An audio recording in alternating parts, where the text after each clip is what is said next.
Have you ever, like, hit absolute rock bottom, feeling just completely isolated, and you're wondering how you're supposed to even keep functioning? Yeah, that is a terrifying place to be. Right. I mean, really think about that for a second. We live in this modern culture that constantly celebrates independence. We love the myth of the lone wolf or the self-made success story. Oh, absolutely. The whole hustle culture mindset. Exactly. We are told that if you are strong enough, you can weather any storm completely on your own. But can a person truly succeed or even just survive entirely alone? Well, evolutionary psychology actually tells us that is a really dangerous illusion. I mean, we did not evolve to be lone wolves. We evolved in tribes. Right. Our brains are literally wired for connection. Exactly. So when we try to face life's absolute worst moments completely isolated, the hidden cost isn't merely feeling lonely. What is it then? The real cost is this massive spike in cognitive load, Yeah. emotional burnout, and just a total loss of perspective.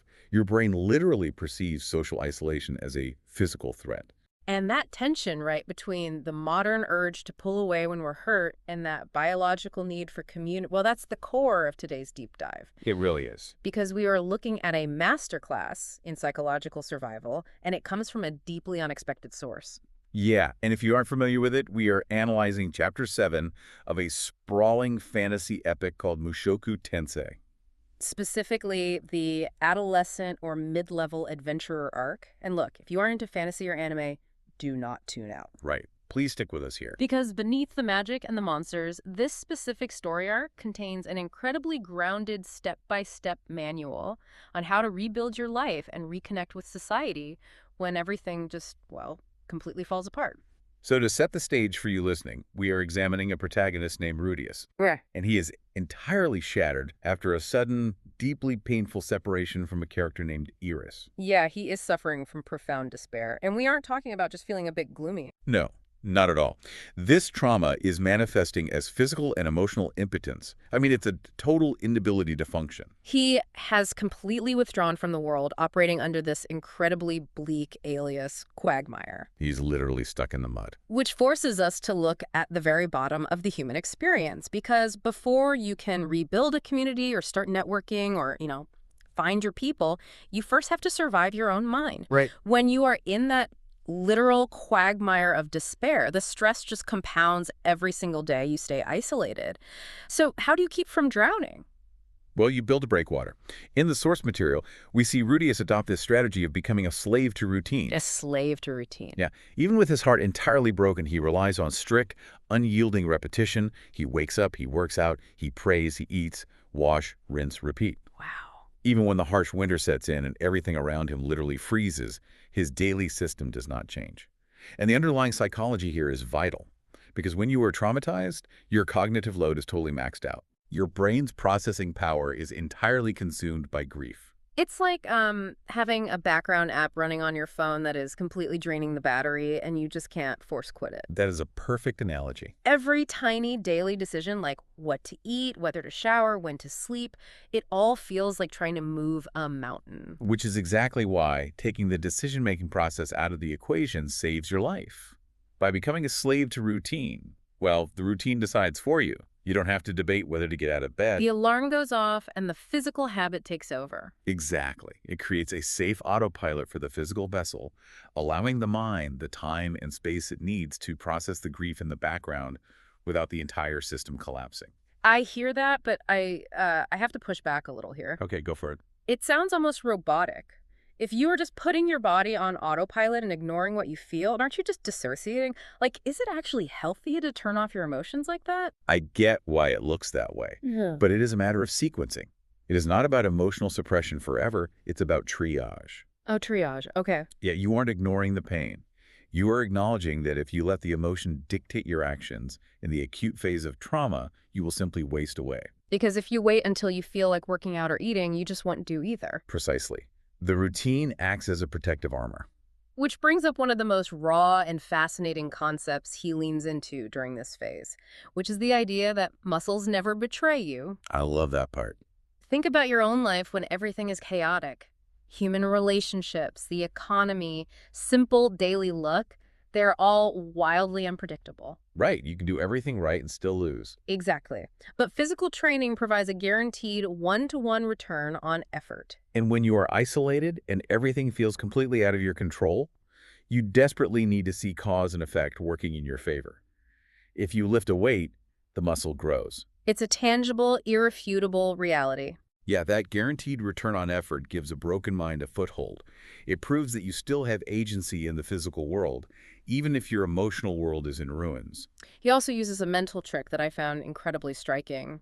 When the despair starts to overwhelm his routine, he compares his current state to his absolute lowest point in the past. Oh, right, his shut-in days. Yeah, for Rudius, that was his former life as a completely isolated shut-in. He Mhm. looks at his current misery, heartbroken, freezing, alone, and thinks, well, compared to that, I can still keep going. Using your own worst-case history as a shield is a brilliant resilience tactic. Isolation usually strips away our perspective, making the current pain feel infinite. Like this is the worst it's ever been. Right, but when you actively force yourself to remember that you have survived worse, your current baseline of suffering suddenly feels manageable. You are essentially borrowing strength from your past self. So the routine gets you out of bed, it stops the bleeding, but eventually you run out of food or money or time. You are forced out of isolation. You have to interact with the world again. Yeah, and stepping back into a group dynamic when your skin is that thin is terrifying. How do you navigate the social landscape when you are still emotionally fragile? This is where our evolutionary need for cooperation collides violently with the fear of getting hurt again. In the narrative, we see Rudius doing intense, almost obsessive preparation before facing a monster called the Luster Grizzly at Lake Kukuru. He really goes all out. He does, and the underlying principle he operates on is that preparation the day before dictates 80% of your win rate. He strips away all the fantasy glamour, he maps out the location, researches the target, plans for absolute worst-case contingencies. He literally leaves nothing to chance. And for anyone listening, let's translate that out of the fantasy realm. Yeah, it's not about fighting a literal bear. It's about walking into a new workplace, or attending a networking event, or joining a new social circle when you are deeply anxious. Getting rid of the unexpected is a fundamental survival skill for social reintegration.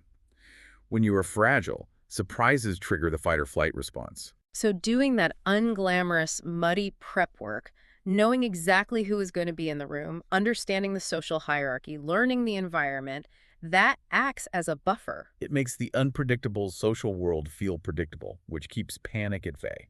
And as he starts to integrate with an adventuring party called Counter Arrow, we get this brilliant look at organizational dynamics, specifically what we could call the power of the number two. Yes, every group has a leader.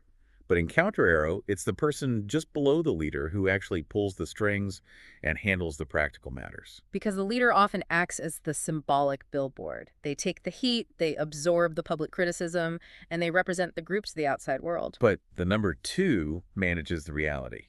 They handle logistics, interpersonal conflicts, and strategy. For someone recovering from trauma, stepping into a leadership role is just way too much exposure. It's like choosing to be the chief operating officer instead of the CEO. Think about your own workplace. Who is the actual glue holding your department together?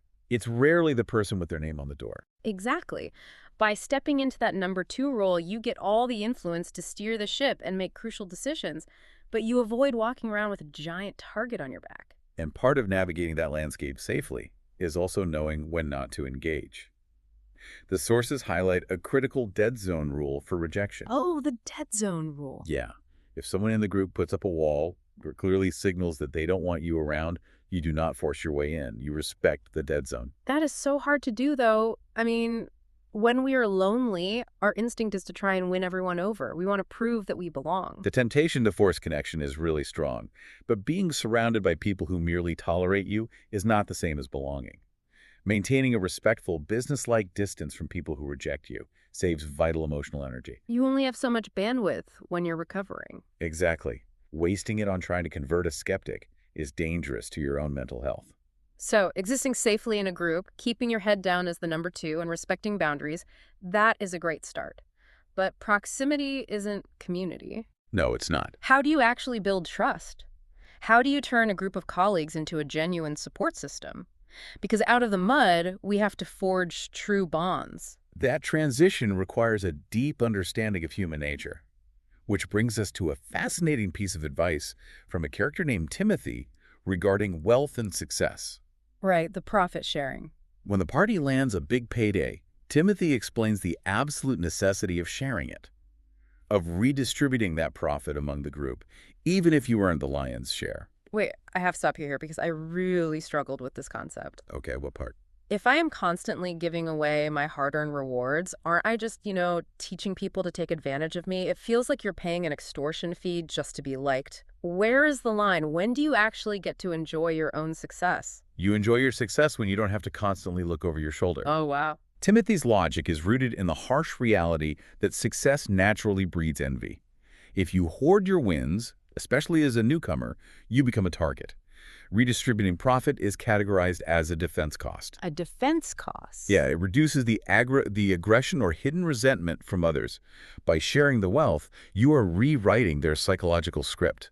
You turn their jealousy into active support because your success now directly benefits them. So it's less about being a doormat and more about aligning their incentives with your own survival? Exactly. I guess that ties into the concept of humility as armor, too. Rudius constantly attributes his massive magical successes to the group. He downplays his own overpowered abilities and says, I just helped out. That humility protects the fragile egos around him. Walking into an established community and flaunting overwhelming superiority alienates people instantly. By attributing your success to the collective, you become someone they actively want to succeed. You become an asset rather than a threat. Precisely. But managing envy only gets you so far. The real glue, the thing that turns polite coworkers into actual comrades, is what the sources call co-suffering. Yes, co-suffering is the absolute cornerstone of deep community building. Surviving severe hardships together builds significantly stronger, more lasting bonds than navigating smooth sailing. Because when you are in the trenches with someone, you aren't just sharing a physical space. No, you are sharing a physiological state of extreme stress and survival. You're sharing the mud. It makes me think of, startup founders who work 80-hour weeks to launch a product, or restaurant staff getting crushed during a Friday night dinner rush. That is a great example. Like you drop a tray, the tickets are piling up, the chef is screaming. If that busboy helps you out of the weeds, you trust him forever. Because that shared trauma, when you overcome it together, turns into an emotional asset. It creates a baseline of trust that you simply cannot manufacture in a comfortable corporate team-building retreat. Trust falls in a conference room, don't quite cut it. Not at all. Because in those moments of extreme stress, the polite masks fall off. You see how people behave when they are tired, scared, and pushed to the limit. If they still have your back in those conditions, the brain logs them as a permanent ally. But that brings us to the final, and perhaps the highest hurdle. You have your routine, you are navigating the group safely without putting a target on your back, and you've shared in their struggles. Right. Yet there is a ceiling to these relationships, because those connections remain entirely superficial if you are still hiding who you truly are. Eventually, the mask has to come off. Taking off the mask is often the most terrifying step for someone who has been deeply hurt. Re-entering society requires a polite, safe persona initially. But true belonging, the kind that actually heals trauma, requires authenticity. And this dynamic is perfectly illustrated through Rudius's volatile interactions with a character named Sold Heckler. Soldat is such a fascinating case study. When he is first introduced, he reads like the absolute worst person to be around. He is foul-mouthed, abrasive, antagonistic, and constantly criticizing Rudius. On paper, he is exactly the kind of toxic person you are supposed to avoid when you are healing. On the surface, yes. But the crucial lesson here is learning to separate a person's abrasive personality from their core competence and their actual care for their team. Right. Soldat might be loud and rude, but he is highly effective, deeply observant, and fiercely protective of his people. He represents the messy reality of genuine human connection. It is a brilliant irony. The guy who seems like the biggest jerk is actually the one who forces Rudius to find his true voice and stop lying to himself. Soldat sees right through the polite wall Rudius has built. In the Japanese text, Rudius had been using the highly polite first-person pronoun boku, which was completely out of character for his true, somewhat rougher personality. It's like someone who normally curses and speaks really casually, suddenly using hyper-formal corporate speak all the time with their friends. It's a wall. Exactly. He was using politeness as a defensive shield to keep everyone at a safe, superficial distance. Soldat violently pushes him to drop the act and return to his authentic, rougher or persona. Because keeping up that fake, polite persona was actively eroding his own mind. He was lying to himself every time he opened his mouth. When you constantly filter yourself to be palatable to everyone around you, you lose touch with your own emotional reality. Soldat's intervention is a harsh reminder that you need spaces and people where you can just be your unfiltered, messy self. If you are always acting in a play, the cognitive load we talked about earlier returns and you will eventually burn out. True community accepts the raw version of you. Absolutely. Solda also drops this incredible piece of wisdom about conflict resolution that I think everyone listening needs to hear. He warns about the danger of the misaligned apology. Oh, this is so common. We have all done this. Someone is mad at us, we panic because we hate the tension, we guess why they're mad, and we frantically apologize for the wrong thing. And it completely backfires. Because an apology for the wrong thing is worse than no apology at all. It really is. It proves to the other person that you do not actually understand their values or their perspective. Say a colleague is upset because you dismissed their idea in a meeting, but you apologize for using a harsh tone of voice. You haven't addressed the disrespect they felt, you only addressed the surface behavior. It signals that you aren't listening. You just want the uncomfortable conflict to end, which actually makes them angrier, because now they know you don't get it. The strategy here is to tolerate the discomfort of the pause. Do not rush to fill the silence with a desperate guessing apology. You have to ask questions and understand the actual root of their anger first. Which ties perfectly into the final tool we pulled from this section, the strategic power of silence. The sources highlight a specific moment where Rudius realizes he has the perfect retort, he has something to say, but he actively chooses not to say it. In our modern culture, we heavily equate speaking with power. We think if we have the right argument or the perfect logical comeback, we win the interaction. Right. But when you are dealing with emotionally charged situations within a community, having something to say and choosing not to say it is often the strongest negotiation tool you possess. Because you aren't giving them anything to push back against. You are letting the silence do the heavy lifting. When someone is emotional, any logic you throw at them is just viewed as an attack. By staying silent, you prevent unnecessary escalation. You give the other person the auditory space to hear their own words and reflect on them. It is a profound display of emotional intelligence and restraint. It truly is. So let's bring all of this together. The journey from complete isolation to genuine belonging is a deeply layered process. It starts when you are completely alone, using strict, almost rigid routines to protect your mind from the crushing weight of its own grief. And then it's about re-entering the world carefully, managing the chaotic social dynamics with intense preparation, playing a number two role, and using humility as armor against envy. From there, the shift happens. You move from merely surviving society to actually building community. You forge genuine bonds through shared struggles and co-suffering. And finally, when that foundation of trust is secure, you have to find the courage to take off the polite mask. You have to drop the fake persona, endure the uncomfortable conflicts without rushing to misaligned apologies, and allow yourself to be seen authentically. Because at the end of the day, community does not remove life's challenges, but it reminds us that we do not have to face those challenges alone. That is exactly right. Next time you find yourself at absolute rock bottom, facing a crisis, feeling like you are drowning in the mud well, maybe the goal isn't to frantically wash off the mud and pretend everything is fine. Maybe the real victory is learning how to keep walking forward step by step while still covered in it.